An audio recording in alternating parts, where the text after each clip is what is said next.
Hello everyone, welcome to Allen junior wing. हम कर रहे थे इकोनॉमिक्स क्लास 10th की। इससे पहले मैंने पार्ट 1 और 2 करवा दिया। अगर आपने नहीं देखी तो वो प्लेलिस्ट बनी हुई है, आप वहां से उनको देख सकते हो। 9th में की अलग प्लेलिस्ट है, 10th की अलग प्लेलिस्ट है। चैप्टर का नेम है डेवलपमेंट और हम यहाँ तक आ गए थे। इसके अंदर हम पढ़ रहे थे कुछ डाटा 3 स्टेट का, केरल, बिहार और हरियाणा का। हम वहाँ पर हमने इन्फेंट मोर्टेलिटी रेट देखा था, हमने वहाँ पर बच्चों का जो लिटरेसी रेट देखा था, केरल का, हरियाणा का और तीसरा बिहार का। अब हम इनके आगे थोड़ा और डाटा पढ़ेंगे कि उस टेबल को देखकर हमें क्या रियलाइज हुआ, क्या हमने एनालाइज किया, वो इसके अंदर पढ़ेंगे हम सारी चीजें। कि जब हमने इसके अंदर देखा टेबल में, तो सबसे पहले हम बात करें यहाँ पर। देखो सबसे मेन मैंने वहां पर बताई थी आपको। अगर आपने वीडियो वो नहीं देखी, पहले उस वीडियो को देखें, पार्ट 2 को, इकोनॉमिक्स की डेवलपमेंट को, पार्ट 1 को देखें, तो अभी आपको पार्ट 3 समझ आने वाला है। ठीक है, तो जो पार्ट 3 अब ये बन रहा है वीडियो का डेवलपमेंट का, तो इसके अंदर इससे पहले जो टेबल मैंने आपको करवाई थी, वहां पर मैंने दिखाया था कि जो हरियाणा है, सबसे ज्यादा उसकी जो है पर कैपिटा इनकम, मतलब जो है प्रति व्यक्ति आय, सबसे ज्यादा जो है हरियाणा की है। सबसे ज्यादा जो पैसे हैं हरियाणा के लोग कमाते हैं सालाना। फिर मैंने उसमें बताया कि बिहार के लोग सबसे कम कमाते हैं। बट पैसे के आने से, हरियाणा जो है अमीर होने से, क्या वहां की जो फैसिलिटी मिलती है वहां के लोगों को, हेल्थ में लगा लो, एजुकेशन में लगा लो, ठीक है, तो उस चीज में क्या हरियाणा बेटर है, वो हम अभी इसमें पढ़ने वाले हैं। ठीक है, मैं आपको बता रहा हूँ कि केरला के अंदर 1000 बच्चे जब पैदा होते हैं एक साल में, तो वहां पर, अब यहाँ पर 12 दिखा रखा है, बट टेबल में 10 दे रखा है, ये भी देख लेना। ठीक है, सिर्फ 10 बच्चों की डेथ होती है 1000 बच्चों में से। वहीं मैं हरियाणा की बात करूं, हरियाणा में 33 बच्चों की डेथ होती है, 33। अब यहाँ पर डाटा जो दे रखा है ना, वो 36 का दे रखा है हरियाणा के अंदर। 1000 बच्चों में सालाना इन्फेंट मोर्टेलिटी रेट, इसी को बोलते हैं कि जो 1 वर्ष होने से पहले ही बच्चे की डेथ हो जाए, वो कितने बच्चों की डेथ होती है 1000 बच्चों में से। तो सिर्फ केरला की 10 है और हरियाणा की 33 है उस टेबल के हिसाब से। यहाँ पर डाटा थोड़ा सा इन्होंने चेंज कर दिया था, वहां पर कितनी है 33। तो आप ये एक चीज नोटिस करो कि हरियाणा केरला से रिच स्टेट है, लेकिन वहां फैसिलिटी कम है एज कम्पेयर टू केरला के मुकाबले। मतलब उन लोगों के पास पैसे भले ही कम हो, केरला के पास लोग पैसे कम कमा रहे हो हरियाणा के मुकाबले, लेकिन उन लोगों ने फैसिलिटी पूरी प्रोवाइड करा रखी है अपनी जनता को, अपने लोगों को। ठीक है, so 2 times more than the date of the Kerala. मतलब ये क्या है कि वहां पर जो बच्चे मर रहे हैं केरला के अंदर, वो 10 हैं और हरियाणा में मर रहे हैं 33, मतलब 33। ठीक है, तो तीन गुना ज्यादा बच्चे हरियाणा में डेथ हो रही है, लेकिन पैसे के मामले में हरियाणा टॉप पे चल रहा है।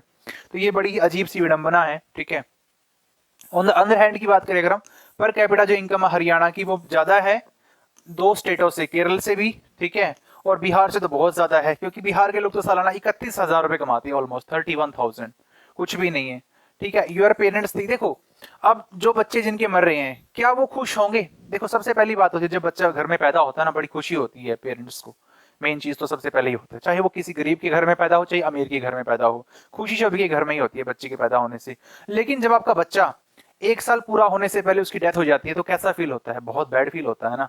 तो ये केस में आप देखेंगे कि केरला के अंदर जो है, जो बच्चे हैं वो अच्छी फैसिलिटी एक्सेस कर पा रहे हैं, लेकिन हरियाणा की केस में ऐसा बिल्कुल भी नहीं है। ठीक है, हालांकि हरियाणा रिच स्टेट है। ट्राई टू थिंक, पेरेंट्स जो हैं वो चिल्ड्रन, अब जब बच्चे मरते हैं तो हम डेफिनेट सी बात है, पेरेंट्स बहुत सैड फील करेंगे। और अपने 1 साल के बच्चे, 1 साल के जो जन्मदिन मनाने से पहले बच्चों की डेथ हो रही है, तो कितनी बुरी बात है।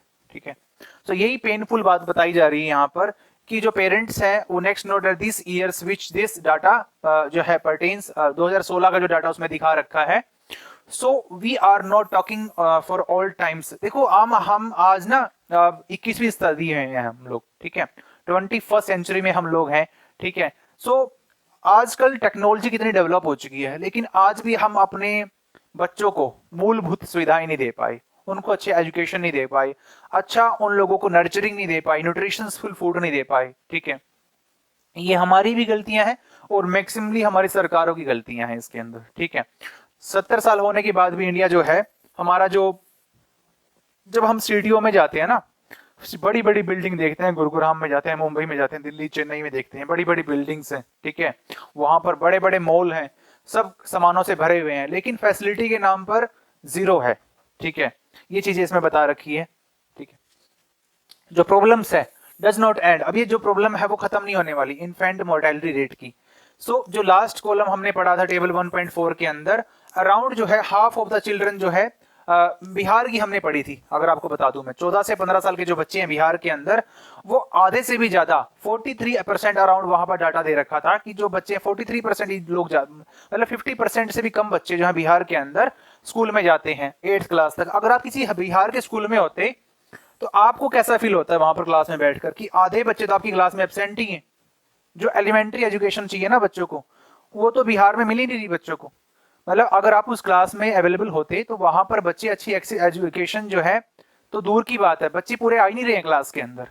तो ये मेन चीज आपको दिखाने की जरूरत थी। कुड हैव इन स्कूल जो है this had happen to you, you would not be able to read what. देखो आज जो चीज आप पढ़ पा रहे हो ना, उसका आपको थैंक्स करना चाहिए आपके पेरेंट्स को। बिहार के अंदर जो है पेरेंट्स इतने कैपेबल हैं कि बच्चों को पढ़ा सके, लेकिन बच्चों के ऊपर इतनी मजबूरियां हैं, वो और कुछ काम धंधों के अंदर चले जाते हैं। अब मेन चीज यहाँ पर देखिए, जो डॉक्टर हैं, हमारे डॉक्टर्स भी बहुत कमी है इंडिया के अंदर, ठीक है। मोस्ट जो बेबीज इंडिया के अंदर होते हैं ना, उनको बेसिक्स हेल्थ केयर भी प्रोवाइड नहीं हो पाती। ये हालत है हमारे इंडिया की खासकर, ठीक है।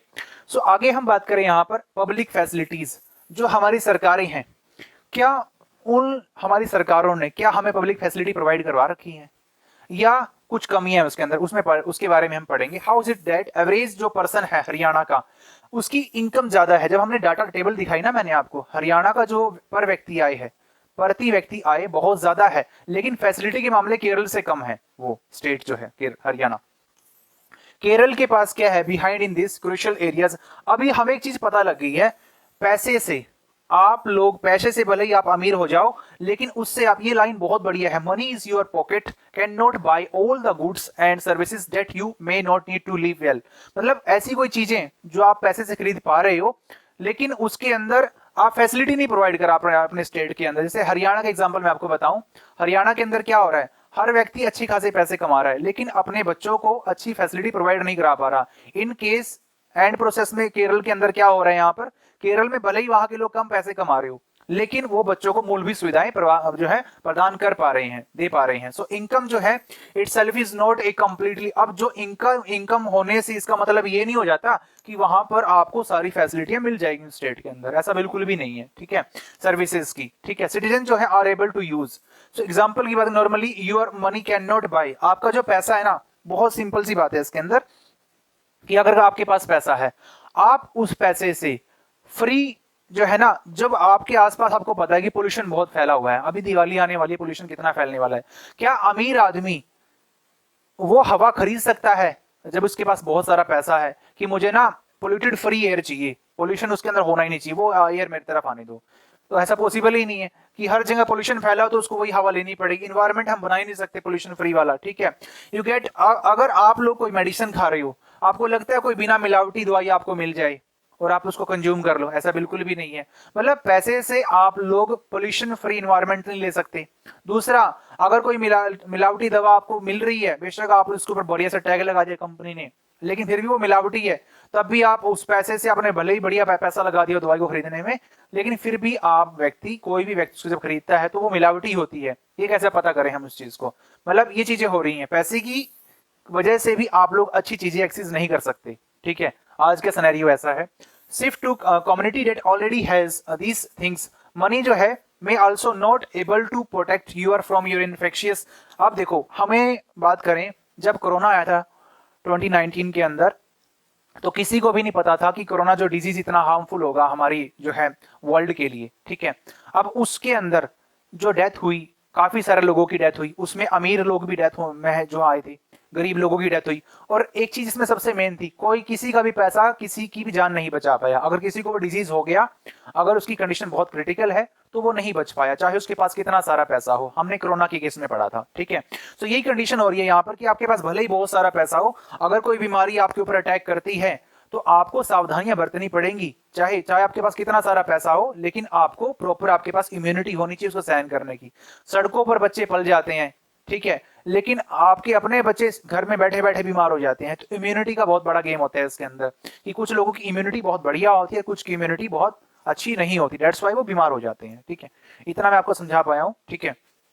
देखिए क्लास के अंदर बच्चे पढ़ रहे हैं और बिहार के अंदर सिर्फ 50% बच्चे ही क्लास अटेंड करते हैं, जो बहुत ही बड़ी आज के टाइम में अगर हम बात करें कंट्री की, हमारी इंडिया कितनी डेवलपिंग नेशन में आ रही है, लेकिन फिर भी हम उनको चीजें नहीं प्रोवाइड करा पा रहे। Actually for many of the important things in the life the best way also the cheapest way. अब देखो हम चीपेस्ट वे में चीजों को प्रोवाइड सर्विसेज कोलेक्टिवली अगर हम काम करें, अगर हम मिलजुल कर काम करें तो कलेक्टिवली हम बहुत सारी सुविधाएं प्राप्त कर या जो है प्रदान करवा सकते हैं अपनी सोसाइटी को, ठीक है। So will it be cheaper for heavy collective. देखो अगर आपका घर है, आप सोसाइटी में रहते हो, क्या आप अपने जो है घर के लिए अलग से सिक्योरिटी गार्ड हायर करोगे या पूरी सोसाइटी के लिए सिक्योरिटी गार्ड हायर करोगे? सबसे चीप वे तो यही है कि आप पूरी सोसाइटी के लिए चीप जो है एक सिक्योरिटी गार्ड हायर करो, जिससे आपकी पूरी सोसाइटी की सुरक्षा हो उसके, ठीक है। सबसे आसान तरीका यही। तो हमें भी मिलजुल कर ही इनिशिएटिव लेने पड़ेंगे सोसाइटी को चेंज करने के लिए, राइट। आगे हम पढ़ें, what if none one another then you your village locality interested जो है स्टडिंग। देखो अगर आप की सोसाइटी के आसपास कोई पढ़ा लिखा व्यक्ति ना होता या पढ़े लिखे नहीं होते, आपके माता पिता पढ़े लिखे नहीं होते, तो आप नहीं पढ़ पाते। बहुत सिंपल सी बात है, ठीक है। आप किसी अच्छी सोसाइटी में पैदा हुए, फिर अच्छे स्कूल में आप पहुंचे, फिर आपको अच्छी एजुकेशन मिली, तभी आप यहां तक पहुंचे हो। अब उन बच्चों की बात करो जिनको अच्छी एजुकेशन जो एक्सेस नहीं कर पा रहे हैं, उन लोगों की कंडीशन आप एक बार अपने दिमाग में सोचें, ठीक है। अगर आपके पेरेंट्स ने एफर्ट लगाया तब आप लोग स्कूल में पहुंचे हो, प्राइवेट स्कूलों में आप जा पाए, उनकी अच्छी एजुकेशन एक्सेस कर पाए, ठीक है।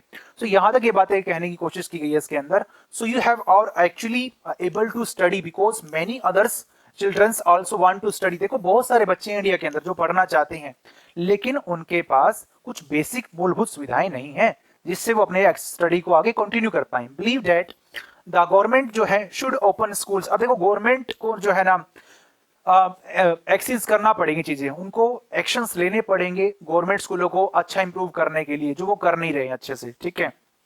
गरीब के बच्चे स्कूल में आना चाहते हैं, लेकिन वहां पर अच्छे टीचर उपलब्ध नहीं है, अच्छे टीचर्स वहां पर उपलब्ध नहीं करवाए जा रहे सरकारों के द्वारा, इसलिए वहां पर उनको प्रॉब्लम फेस होती है, ठीक है।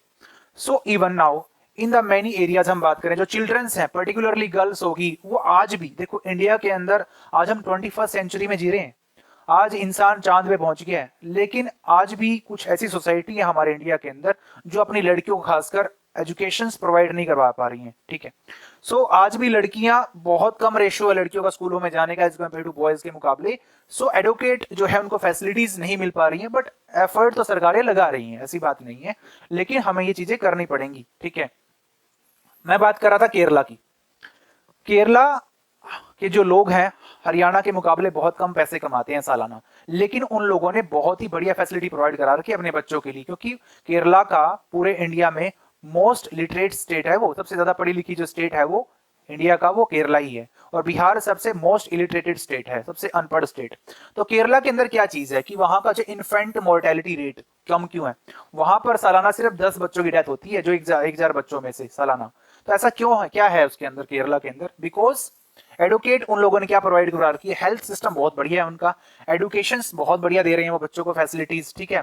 सम टाइम स्टेट्स जो है इन्होंने क्या खोल रखे हैं, पब्लिक डिस्ट्रीब्यूशन सिस्टम खोल रखा केरला ने, जहां पर प्रॉपर उनको न्यूट्रिशन फुल खाना मिलता है, जिसके अंदर विटामिन सारे होते हैं खाने के अंदर, और हर एक बच्चे को वैक्सीन हो जाता है अच्छे से, ठीक है। अदर स्टेटों में करप्शन होता है या फिर बहुत चीजें होती हैं जिससे वो बच्चों के पास या फिर जहां तक उसको नीडी पीपल के पास पहुंच नहीं पाती वो चीजें फिर, ठीक है। जो हेल्थ एंड जो न्यूट्रिशन स्टेटस है people of the such states is certainly like to be the better as compare to other state के मुकाबले, ठीक है। अब सबसे मेन चीज क्या है, केरल के लोग जो पढ़े लिखे हैं उनको पता है बच्चों को कैसे कैसे उनको एजुकेशन प्रोवाइड करवानी है, कैसे नहीं प्रोवाइड करवानी है, वो सारी चीजें उनको तमाम एक एक चीजें पता होती है, जिससे वो फिर स्टेप बाय स्टेप चलते हैं। सो आगे बढ़े हम लोग, ठीक है। सो राइट, अब यहाँ पर एक एक्टिविटी थर्ड दे रखी है, यहाँ पर मेजरमेंट कर रहे हैं वो क्या, बीएमआई। बीएमआई क्या होता है, बॉडी मास इंडेक्स। अब बॉडी मास इंडेक्स में क्या होता है, आपकी हाइट के हिसाब से आपका वेट होना चाहिए, ठीक है। तो इसके अंदर क्या होता है बीएमआई में, बॉडी मास इंडेक्स में, जैसे आपकी हाइट होगी, ठीक है, हाइट को और नीचे मीटर में इसमें हाइट लेते हैं, ठीक है। यहां पर सबसे पहले जो आपकी हाइट होती है और आपका वेट, वेट होगा आपका किलोग्राम के अंदर, और हाइट आपकी मेजरमेंट होती है मीटर का स्क्वायर में, ठीक है। हाइट मीटर में काउंट होगी आपकी और वेट आपका किलोग्राम में। उसी से आपका निकलता है बॉडी मास इंडेक्स। किसी भी बच्चे की हाइट उसके मास के हिसाब से राइट है या नहीं। कुछ बच्चे ऐसे होते हैं उनकी हाइट बहुत लंबी हो जाती है, उनका वेट कम हो जाता है। इट मीन्स क्या है, उनको न्यूट्रिशंस वाला अच्छा फूड नहीं मिल पा रहा, अच्छे उनको विटामिन नहीं मिल पा रहे, कार्बोहाइड्रेट्स मिनरल्स ये सब चीजें उनको नहीं मिल पा रही, तब इनके साथ ऐसा है। अगर आपका बॉडी वेट आपकी हाइट के अकॉर्डिंग है तो इट मीन्स क्या है कि आप एक अच्छे हेल्दी जो है आपको न्यूट्रिशंस आपको मिल पा रहा है, ठीक है। सो अब देखो, हमने इससे पहले पढ़ा था वर्ल्ड डेवलपमेंट रिपोर्ट, ठीक है, वर्ल्ड डेवलपमेंट रिपोर्ट। अब यहां पर आ रही है ह्यूमन डेवलपमेंट रिपोर्ट, ठीक है। अब ये ह्यूमन डेवलपमेंट रिपोर्ट क्या है, इसमें आपको एक मैं पूरा सा एकदम इसका कंटेंट बताने वाला हूं कि इसके अंदर ह्यूमन डेवलपमेंट, अब मैंने पहले आपको बताया था पहले कि जो ह्यूमन डेवलपमेंट रिपोर्ट है जो अभी बता रहा हूं मैं आपको, इसके अंदर क्या है। और जो वर्ल्ड डेवलपमेंट रिपोर्ट में सिर्फ काउंट की गई थी सालाना इनकम, जहां पर हमने पर कैपिटा इनकम बोला था उसको, प्रति व्यक्ति आय कितनी है, उसमें हमने सिर्फ सिंगल काउंट किया था। बट इसमें क्या चीजें ली गई, इसके अंदर ह्यूमन डेवलपमेंट रिपोर्ट के अंदर 3 चीजें काउंट की गई। एक तो आपके पास आपको देखना पड़ेगा एजुकेशन, आपके पास एजुकेशन होनी चाहिए, ठीक है। दूसरा, आपके जो डेवलपमेंट रिपोर्ट है इसको कौन छापता है, UNDP, United Nation Development Program छापता है इसको, ठीक है। इसके अंदर आपकी एजुकेशन देखी जाएगी, आपकी हेल्थ देखी जाएगी, ठीक है। तीसरा देखी जाएगी आपकी इनकम। अब यहां पर 3 चीजें काउंट कर रहा है ह्यूमन डेवलपमेंट रिपोर्ट। और इसको कौन, देखो मेन चीज होती है कि वर्ल्ड डेवलपमेंट रिपोर्ट को कौन छाप रहा था, वर्ल्ड बैंक। और ह्यूमन डेवलपमेंट रिपोर्ट को कौन छाप रहा है, यूएनडीपी। ये चीज फैक्टर आ गया इसके अंदर। इसके अंदर हम एक चीज और काउंट कर रहे हैं कि यहाँ 3 चीजें मान रहे हैं कि अगर कोई कंट्री किसी के पास ये 3 चीजें हैं, तब उसके अंदर हम पैमाना सेट कर लेंगे कि भाई वहां के लोग को वो सुविधाएं मिल पा रही है नहीं। अब पहली चीज क्या है, क्या उनको अच्छी हेल्थ फैसिलिटी मिल रही है, दूसरा उनको एजुकेशन अच्छी मिल रही है, तीसरा उनकी इनकम क्या है। तीनों चीजें अगर किसी कंट्री के अंदर मिल जाती हैं, और सबसे मेन चीज, इन चीजों के होने से उस कंट्री के ऊपर, लोगों के ऊपर कुछ इफेक्ट पड़ रहा है, तब हम काउंट करेंगे उसका ह्यूमन डेवलपमेंट इंडेक्स, जो आगे पढ़ाने वाला हूं मैं आप लोगों को, ठीक है। देखिए यहां पर कुछ डाटा दे रखा है 2017 का, और इंडिया और इसके जो नेबर कंट्री हैं। अब हम अपना जो है अपना कंपैरिजन है किससे करते हैं, अपनी आसपास जो हमारी कंट्री है, सॉरी उनसे ही करेंगे ना हम लोग, अपने पड़ोसी देशों से, ठीक है। अब यहाँ पर इंडिया का एग्जांपल, यहाँ इंडिया यहाँ पर है। अब इंडिया का जो व्यक्ति है सालाना 6,353 $6,353 जो है वो सालाना कमाता है, ठीक है। और जो हमारा श्रीलंका, हमारा पड़ोसी देश है, उसके वहां के जो लोग हैं वो हमारे इंडिया से ज्यादा पैसे कमाते हैं। देखो पॉपुलेशन में श्रीलंका कम है, लेकिन वहां के जो लोग हैं बहुत अच्छा कमा रहे हैं इंडिया के मुकाबले, ठीक है। 11,362 26 $11,326 वहां के लोग कमा रहे हैं।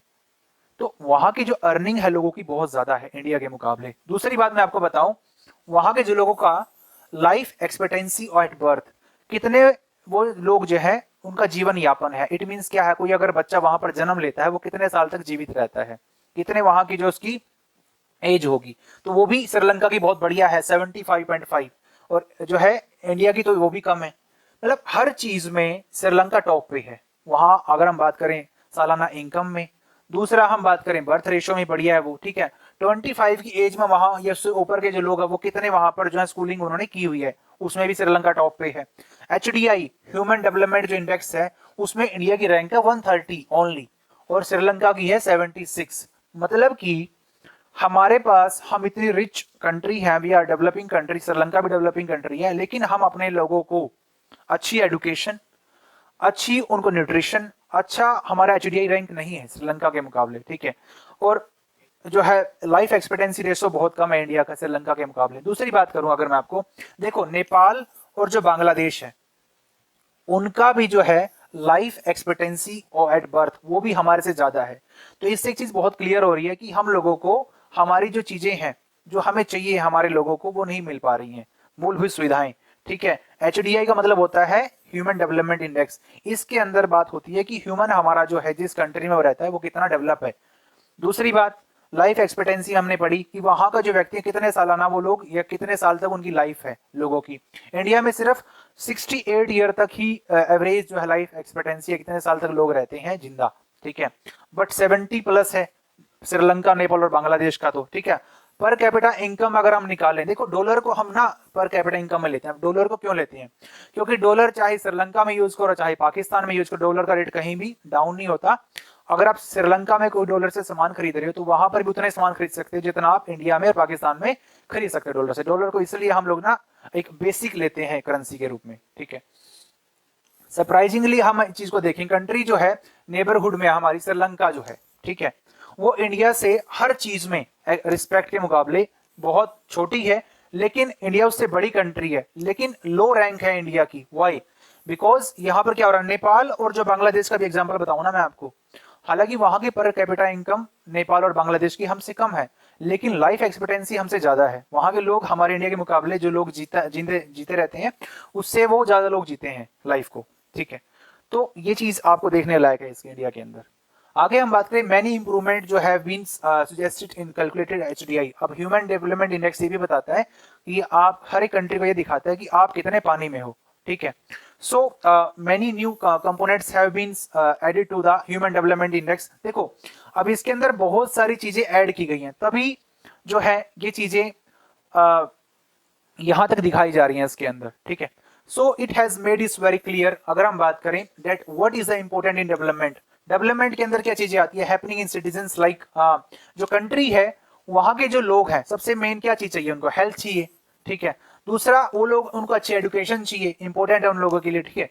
सो सर्टेन्स जो है अदर्स एक्सपेक्ट की बात करें should be consider in the measuring human development, और ये सारी चीजें हम लोग जो है कंसीडर कर पा रहे हैं ह्यूमन डेवलपमेंट के अंदर, ठीक है। देखो जो सस्टेनेबल ऑफ डेवलपमेंट है, सस्टेनेबिलिटी क्या होती है कि जो चीज हम यूज कर रहे हैं वो चीजें जो है हमारी अगली जनरेशन भी उसको एक्सेस कर पाए। देखो अब जो हम आजकल जो वर्ल्ड जो हमारे पास है ये आज से पहले हमारे पूर्वजों के पास में था और आगे हम अपने बच्चों को इसको देने वाले हैं, ठीक है। So suppose for the present जो है पर्टिकुलरली कंट्री जो है काफी डेवलप्ड, देखो कंट्री आजकल बहुत डेवलप हो चुकी हैं, लेकिन फिर भी उनकी डिजायर खत्म नहीं हो रही है।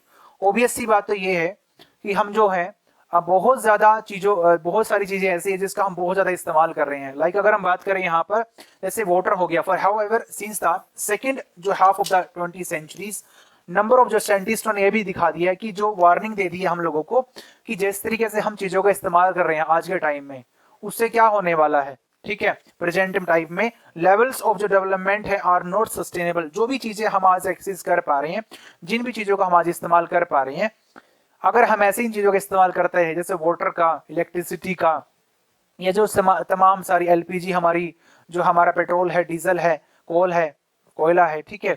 सो ये चीजें बहुत सही नहीं है जिस तरीके से हम आज जो केयरलेसली हम चीजों का इस्तेमाल कर पा रहे हैं, ठीक है।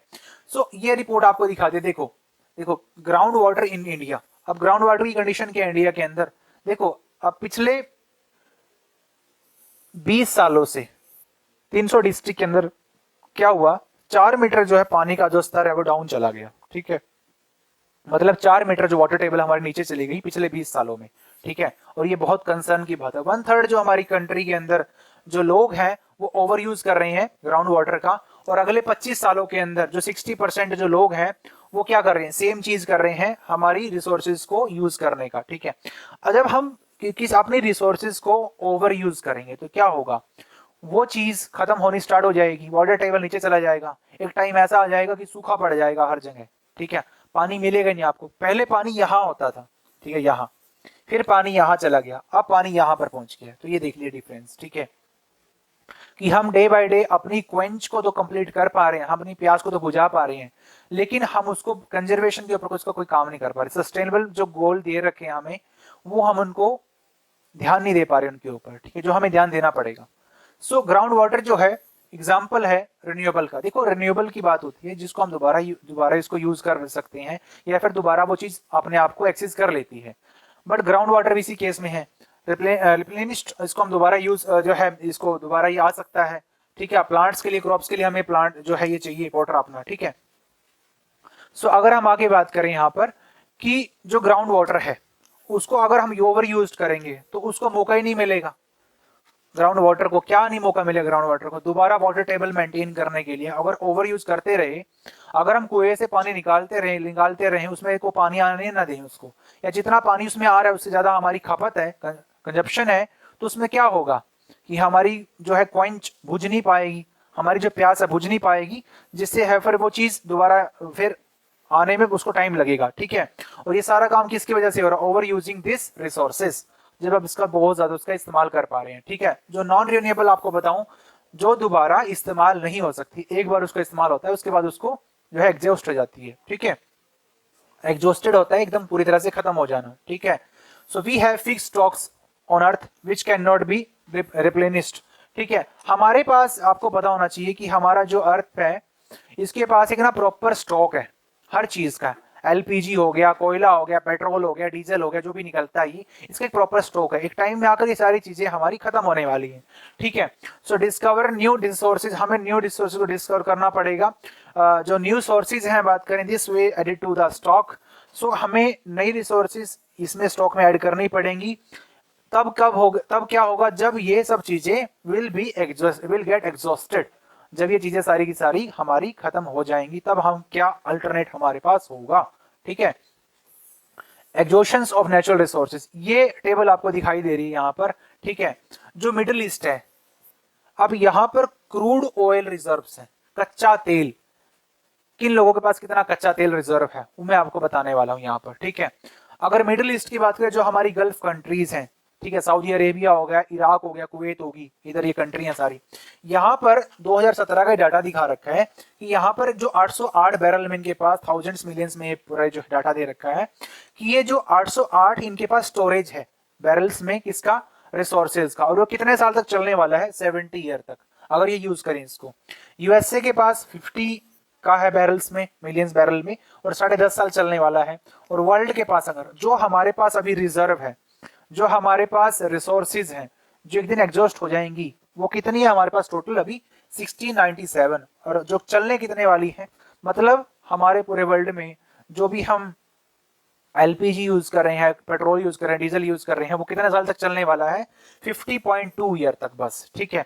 उसके बाद हमें अल्टरनेट ढूंढने पड़ेंगे, हमें या तो ई व्हीकल पे जो है अपना मूव होना पड़ेगा, इलेक्ट्रिक जो व्हीकल हम यूज कर रहे हैं, ठीक है। सो जो 50 ईयर में फिर ये सारी चीजें खत्म होने वाली हैं, ठीक है। इंडिया के पास तो 99%, क्या कहना चाह रहा हूं मैं, 99% क्या हमारे पास रिजर्व है ही नहीं है। हम 0.1% में तो कह रहा हूं कि हम 0.1% हमारे यहाँ से पैदा होता है जो रिजर्व है पेट्रोल डीजल, बाकी सब हम लोग 99% हम लोग बाहर से इंपोर्ट करवाते हैं, ठीक है। तो इंडिया की ये कंडीशन है। अब यूएसए ये सोच रहा है कि अपनी पावर की दम पर वो वर्ल्ड को, अपने वेपन्स की दम पर, अपनी पावर को दम पर वो जो है कंट्री को अपना गुलाम बना लेगा, लेकिन ऐसा नहीं है, ठीक है। अब हर चीज की एक लिमिट होती है। देखो जैसे कुवैत में उसने क्या किया, कुवैत ने इराक के अंदर सद्दाम हुसैन को उसने फांसी दी थी, ठीक है। वहां के सारे जो है पेट्रोल रिजर्व जितने भी हो गए हैं, रिसोर्सेज पे उसने अपना कब्जा कर लिया था, फिर वहां से सारे उसको निकालकर अच्छी मार्केट में उन्होंने बेचा फिर, ठीक है। तो ये चीजें तो अब आगे होने वाली नहीं है। अब इसका नतीजा क्या होगा, इन्वायरमेंटल जो डिग्रेडेशन हो रही है रिस्पेक्ट नेशनल्स और स्टेट बाउंड्रीज के अंदर, इश्यूज जो है लॉन्गर रीजन और नेशनल जो स्पेसिफिक फ्यूचर्स हैं लिंक टुगेदर। देखो हर एक के ना रिलेशन एक दूसरे से रिलेशन कनेक्टेड है, ठीक है। सस्टेनेबिलिटी सभी को चाहिए डेवलपमेंट के लिए, ठीक है। एक दूसरे से ही सभी की चीजें चलने वाली है, किसी एक कंट्री के ना करने से, एक कंट्री के एफर्ट लगाने से चीजें नहीं होने वाली। हमें कलेक्टिवली इसके लिए जो है खड़ा होना पड़ेगा अपनी चीजों को बचाने के लिए। New area of knowledge in which scientist जो है वो काम कर रहे हैं, इकोनॉमिक्स, फिलोसफर एंड अदर्स वो काम कर रहे हैं, ठीक है। सो सोशल जो साइंटिस्ट हैं आर वर्किंग टुगेदर, जितने भी साइंटिस्ट हैं हमें इनको इकट्ठा करना पड़ेगा, या जो कर भी रहे हैं वो तो, लेकिन हमारी कंट्रियां कहाँ समझ पा रही हैं, कंट्रियां समझ नहीं रही हैं किसी भी चीज को, ठीक है। क्योंकि हर एक कंट्री के पास अपने अपने गोल होते हैं कि हमें ये करना है, हमें वो करना है। पोल्यूशन दिन पर दिन बढ़ता जा रहा है। अब यूएसए बड़ी बड़ी मीटिंग कर रहा है, चाइना बड़ी बड़ी मीटिंग कर रहा है, ठीक है, और भी बहुत सारी कंट्री हैं, बड़ी बड़ी मीटिंग हो रही है कि पोल्यूशन को कम करो। और हालांकि वही जो कंट्री है जो पोल्यूशन को फैलाने में टॉप लेवल पे काम जो है, टॉप मोस्ट लेवल पे बैठी हुई है, जो पोल्यूशन फैला रही है, और वही कंट्री कह रही है कि हमें कम करना पड़ेगा, ठीक है। Generally the questions development progress is perennial, or at the times as a member of society individually we need to ask where we want to go। हम सबसे पहले पूछना चाहते हैं हम कहाँ जाना चाहते हैं। इन सारी चीजों को ओवर यूज करके हम क्या देना चाहते हैं अपनी फ्यूचर जनरेशन को, ये हमें सोचना पड़ेगा। ठीक है, सो क्या हम बनना चाहते हैं, हमारे गोल क्या है। ठीक है, डिबेट ये चीजें हैं कंटिन्यू चलती रहेंगी भाई। तुम्हें क्या लगता है जो मैंने सारी चीजें आपको पढ़ाई या जो समझाई, क्या ये सारी चीजें इंप्लीमेंट हो जाएंगी? बहुत कम, ना के बराबर होंगी। ठीक है, हर कोई कंट्री अपनी डेवलपमेंट के बारे में सोचती है, वो कितना पोल्यूशन फैला रही है वो खुद नहीं चेक करती, दूसरों का पोल्यूशन वो हमेशा चेक करती है कि वो कंट्री कितना पोल्यूशन फैला रही है, चाइना कितना फैला रहा है। चाइना खुद दूसरों को डिसाइड करता है कि भाई ये देखो कितना पोल्यूशन फैला रहा है, खुद नहीं देखता कितना पोल्यूशन फैला रहा है। हर कोई कहता है कि इंडिया पोल्यूशन फैला रहा है। ठीक है भाई, इंडिया फैला रहा है, लेकिन क्या आप आप जो है दूध के धुले हुए हो क्या? आप भी तो पोल्यूशन फैला रहे हो। ठीक है, आपको अपना भी तो जो है जस्टिफिकेशन देना पड़ेगा, अपनी रिस्पॉन्सिबिलिटी आपको निभानी पड़ेगी कि आप कितना फैला रहे हो, तो आपको कितना फंड देना पड़ेगा पोल्यूशन को कम करने के लिए। ठीक है, सो ये सारी चीजें हमने पढ़ी इस चैप्टर के अंदर। ठीक है, चैप्टर यहाँ पर आपको कंप्लीट होता है। ठीक है, ये कुछ कोट है उन बच्चों के लिए है जो मेरी वीडियो देख रहे हैं, ठीक है, जो देखने वाले हैं इन फ्यूचर जाके। ठीक है, सो देखो भाई, आप क्लास 9th में है, 10th में, या किसी भी क्लास के अंदर है आप लोग हैं। ठीक है, किसी भी सब्जेक्ट में आप पढ़ रहे हो, कोई भी आप क्लास आप में बैठे हो, कोई भी किसी पेपर के एग्जाम की तैयारी कर रहे हो। ठीक है, देखो सोसाइटी के अंदर ना बहुत सारे लोग ऐसे होते हैं जो आपको नेगेटिव बनाने की पूरी कोशिश करेंगे। ठीक है, नेगेटिव इन सेंस क्या, कोई आपने एग्जाम दिया और वो आपका क्रैक नहीं हो पाया एग्जाम। ठीक है, तो उसमें क्या होगा कि वो लोग आपको डिमोटिवेट करेंगे कि तुमसे नहीं हो पाएगा बेटा। ठीक है, तुम रहने दे, तुम्हारे बस का नहीं है। ठीक है, ये जो नेगेटिविटी होती है ना, ये हमारे ऊपर बोझ बन जाती है, हम इनको अपने अंदर भर लेते हैं। ठीक है, अगर हमें एक ऊंची अगर आसमान के अंदर हमें ऊंची उड़ान करनी है, उड़ान भरनी है, तो हमें क्या करना पड़ेगा पता है? कि if you want to fly, अगर आप उड़ना चाहते हो आसमान के अंदर, तो आपको गिव अप करना पड़ेगा उन सभी चीजों को जो आपके वेट को क्या कर रही हैं, बढ़ा रही हैं, जो आपको उड़ने में आपको रोक रही है उड़ने के अंदर। तो ये चीज आपको सीखनी पड़ेगी। एक पंछी जब एरोप्लेन उड़ता है ना, आपको पता होना चाहिए, तो वो उतना फास्ट चल सकता है, उतना फास्ट वो उड़ सकता है, इतना उसके अंदर लोड कम होगा। क्योंकि आपको पता होना चाहिए, जब आप किसी बाइक से जाते हो सामान रख के कुछ भी, तो कोई नो इश्यू। थ्री व्हीलर से जा रहे हो, बस से जा रहे हो, कोई भी आपसे थ्री व्हीलर बस वाला नहीं पूछता कि आपके वजन, आपके बैग में कितना वजन है।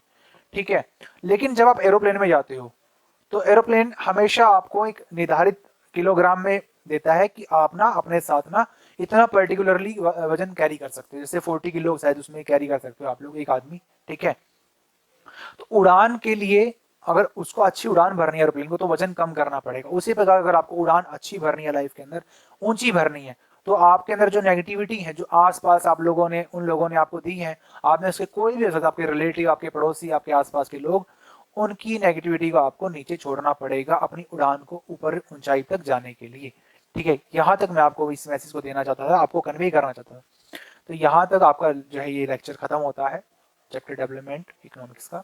ठीक है, सो अगर यहाँ तक आपको ये वीडियो अच्छी लगी तो प्लीज़ इसको लाइक करना और चैनल को जो है सब्सक्राइब करें आप लोग, और वीडियो को जितना हो उसके शेयर करें। ठीक है, वॉचिंग टाइम अगर हम देखें, आपका जो है काफ़ी सारे जो लोग हैं वीडियो देखते हैं, लेकिन ना तो लाइक करते हैं और ना ही मैक्सिमम जो हम जब चेक करते हैं अपना डाटा, तो सब्सक्राइबर जो है नहीं करते, वीडियो देख लेते हैं, सब्सक्राइब नहीं करते। तो प्लीज़ उनको मेरा निवेदन है कि अगर आपको अच्छा लगता है कंटेंट, तो आप जो है सब्सक्राइब का बटन भी दबाएं और जितना हो सके इसको शेयर भी करें। Thank you so much.